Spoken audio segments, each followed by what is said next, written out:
Papa hadn't liked Joachim opening the magic advent calendar before he and Mama got up. On the 18th of December, it was he who woke Joachim.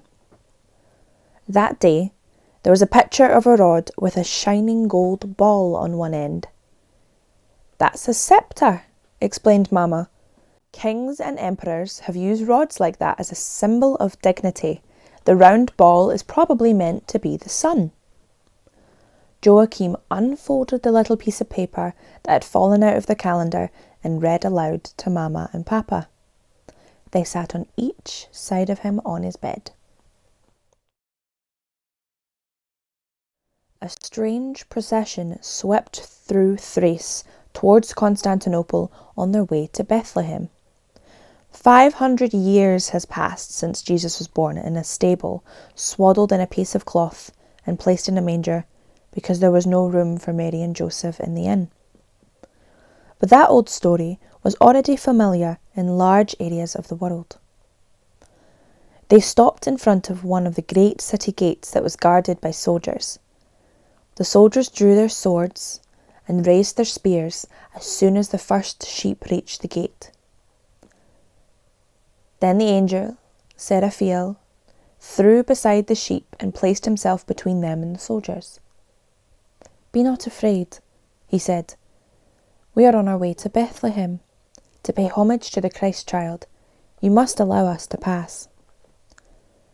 The soldiers dropped their weapons and threw themselves on the ground. One of them signalled that they could pass through the city gate. Soon all the pilgrims were inside the solid city walls.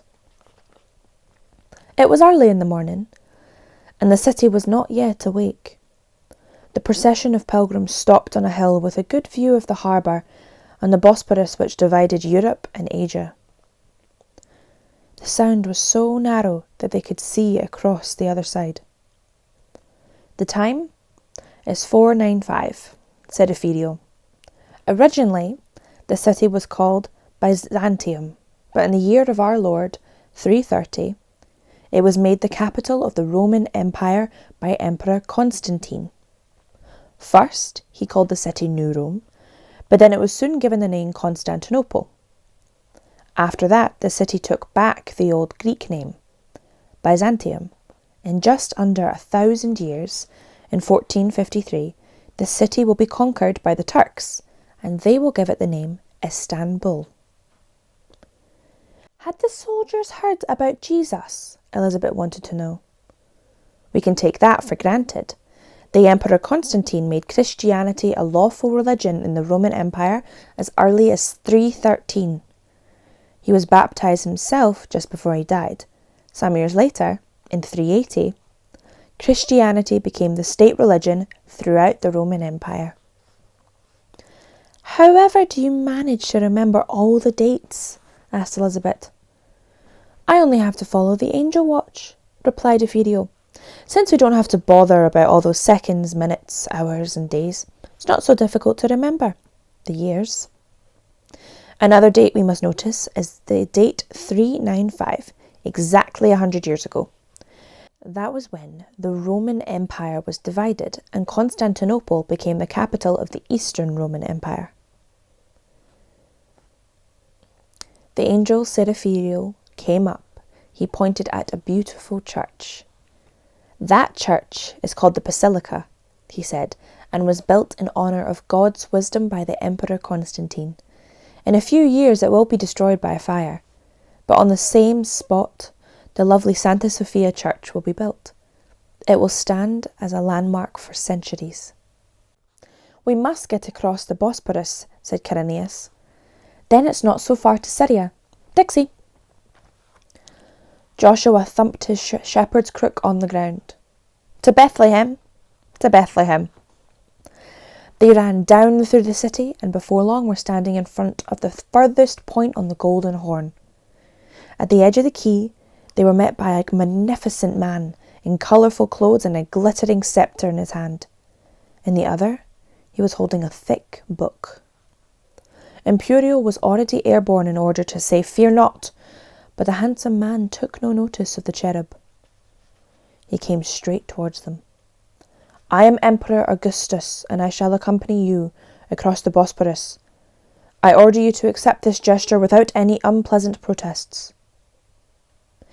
He showed them a large boat with several large sails. The sheep had already begun to jump on board. Then you are one of us, said Ethereal. Elizabeth turned towards the angel and said, I didn't know the Emperor Augustus was a Christian. A mysterious smile passed over the angel's face. But the Roman Emperor has been taking part in the Christmas Gospel as a kind of stowaway for many centuries. And God's kingdom is open to everyone, even people who travel without a ticket. Elizabeth thought the angel's words made heaven even bigger than she had imagined. She hid what she had said in her heart.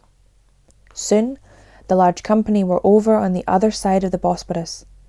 As they landed, Elizabeth greeted the Roman Emperor and asked what kind of book he had under his arm.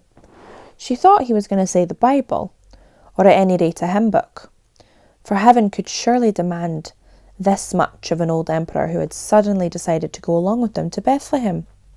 But the Emperor Augustus said, It is the second census. He said no more. He was so handsome and so proud that he clearly did not like talking for too long at a time, at any rate not to little girls. Elizabeth thought that it was a bit odd, for surely it didn't happen every day that a Roman emperor was able to greet a girl who had run off after a lamb who had escaped from a store in Norway and headed for Bethlehem. Joshua struck the ground with his crook and reminded them where they were going. But they hadn't run very far before they stopped on a hill above the town of Chalcedon. The town was teeming with priests. They were like a swarm of bees. Elizabeth was astonished, in fact almost scared, to see so many priests at once. Fear not, said the angel Seraphidio. The time is 451 years after the birth of Jesus, and the biggest conference in the history of the Christian church is being held down here. The town is called Chalcedon, and priests and bishops from the whole of the Christian world have poured in. What are they talking about? Elizabeth wanted to know. The angel laughed. They're trying to reach agreement about the correct Christian doctrine. Are they going to agree? After long discussions, they'll finally make a declaration saying that Jesus was both God and man. But they're discussing a great deal else as well. Some of them are so eager to find out what is the correct belief that in their haste they forget what is most important. And what's that? Asked Elizabeth. That Jesus came into this world to teach people to be kind to one another. No lesson is more difficult for a human being to learn, or more important. It's not as important to know how many angels there are in heaven, or whether God has a splinter in his little finger. Has he really got one? Doesn't matter. I told you. It's more important to see the beam in your own eye. Elizabeth found that very difficult to understand, but she hid the angel's words in her heart. Perhaps she would understand them better with time. The two wise men were clearly not entirely satisfied with what the angel had said. It is, strictly speaking, not necessary to believe in angels at all, said Caspar. Many people believe that such concepts have very little to do with what Jesus wished to treat us. The angel stories may be only fairy stories, added Balthasar, but that Jesus wished to teach humans to be kind to one another was no fairy story. Only now did Ethereal begin to argue. We angels are not used to such strong words, he said in a gentle voice.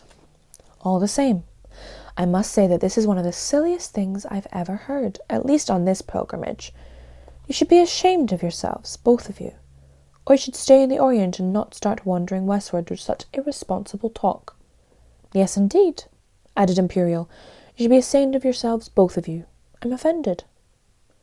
The next moment, Imperial did something Elizabeth thought angels in heaven would never do. He put his hand in front of his offended face and thumbed his nose at the two wise men from the Orient. Bah to you, said the cherub. Yes, indeed. A certain nervousness began to spread among the godly company. The angel Serapheriel unfolded his arms to show he was not carrying any weapons. It's easy to lose courage when even your nearest and dearest lose faith in you. But although we can disagree about such important matters of belief, we mustn't under any circumstance begin to quarrel. Now let's try to forget the unkind things that have been said, and the unkindness was thumbed. Joshua the shepherd was clearly in agreement with the last speaker, for now he thumped his crook on the ground and said, "To Bethlehem, to Bethlehem." And with that, they started moving down the Phrygia.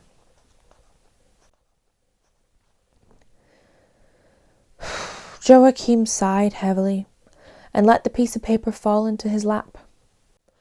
"It's silly when grown-ups quarrel," he said, "but it's even sillier when the angels in heaven start quarrelling." Papa nodded. "There have always been sensitive matters. It's not the first time people have got cross because of discussions about angels." "But they didn't disagree so very much," protested Mama. "The angels and the wise men agreed that the most important lesson Jesus wanted to teach people was that we ought to be kind to one another. And that can, in fact, be more difficult than believing in angels." Papa opened the atlas and pointed out Constantinople, which is called Istanbul today. Also the narrow Bosporus Strait where the Emperor Augustus had taken them across the boat. In the pancake book he found the old city of Chalcedon, where all the priests had met in order to discuss what Christian doctrine was. Now the pilgrims had arrived in Asia.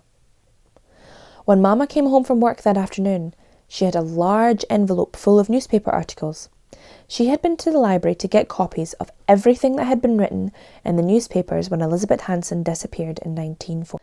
The family sat round the coffee table reading the old newspaper cuttings. They examined the picture of Elizabeth Hanson carefully.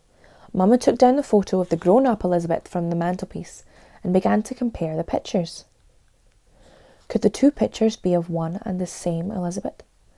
"Both of them have fair hair," said Mama, "and I think they've got a slightly pointed nose too." "Impossible to tell," snorted Papa. He was more interested in the disappearance. As he read the old newspaper, he said, "Her mother was a teacher, her father was a well-known journalist. Only her little knitted hat was found when the snow melted a few months later, in some woodland.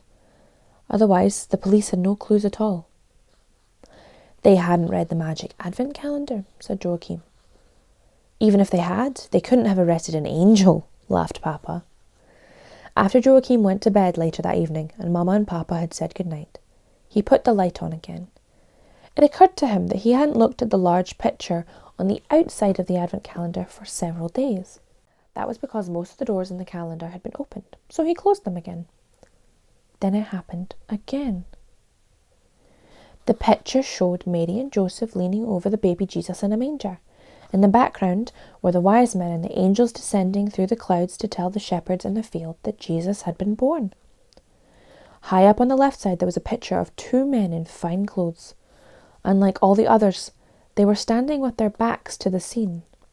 Joachim had seen them before, and now he was quite certain that they were supposed to be Quirinius and the Emperor Augustus.